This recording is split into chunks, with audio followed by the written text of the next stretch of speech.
নমস্কার, আমি সিনা মিশ্র সাহা, দেবরাজ সাহার শিক্ষিকা।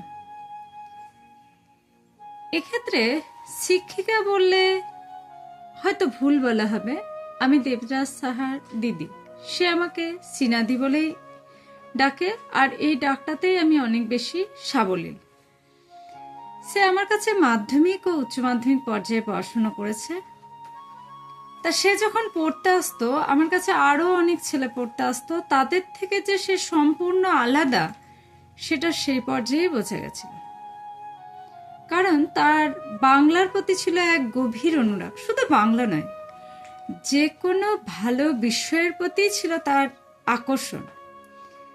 সেই আকর্ষণটাকে কাজে লাগিয়ে সে আজকে একজন সাহিত্যিক, সাথে সাহিত্য প্রেমিক।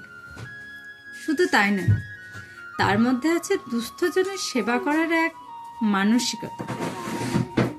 তা বর্তমানে দেবরাজ সাহার গল্পগ্রন্থ সর্বমঙ্গলার প্রচ্ছদ প্রকাশ পেয়েছে। এ বিষয়ে আমাদের তো আনন্দের পরিসীমা নেই।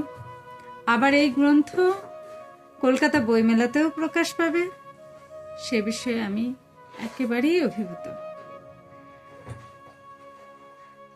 দেবরাজ আমার ছাত্ররূপে সাফল্য অর্জন করছে। এই সাফল্য শুধু তার একার নয়, এই সাফল্য সে কিন্তু 10 জনের উদ্দেশ্যেও বিলিয়ে দিতে চাইছে। এই যে চিন্তা, সেই চিন্তাটাও কিন্তু একটা মহৎ চিন্তা। দেবরাজের কাছে আশা রাখবো সে তার জীবনে আরো আরো অনেক বেশি এগিয়ে যাবে। তার লেখা এই বইয়ের জন্য তো তার জন্য শুভকামনা রইলই। তাছাড়া তার পরবর্তী কর্মপ্রচেষ্টা, তার সাহিত্য চর্চা, এমনকি তার সেবাপরায়ণতার জন্যও রইল অসংখ্য শুভেচ্ছা। দেবরাজের জন্য বলতে গেলে এই সামান্য কথায় বলা যাবে না। দেবরাজ আমার কাছে এক গর্ব। আমার হয়তো অনেক ছাত্রই বিভিন্ন পর্যায়ে আজকে সমাজে সুপ্রতিষ্ঠিত, হ্যাঁ, কেউ ডাক্তার, কেউ ইঞ্জিনিয়ার, কিন্তু এরকম সাহিত্যপ্রেমী আমি কিন্তু কাউকে পাইনি। প্রথম পেলাম দেবরাজকে। আর শুধু সাহিত্যপ্রেমী বললেই কম বলা হবে, সে নিজে একজন সাহিত্যিক, আর সর্বোপরি হচ্ছে একজন সমাজকর্মী।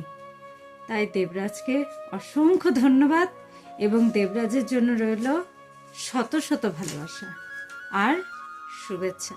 ভবিষ্যতে সে আরও অনেক উন্নতি করুক, তার গ্রন্থ দিকে দিকে ছড়িয়ে পড়ুক, এবং সমাজ এক পরিবর্তনের ডাক পাক, এই আশাই রাখি।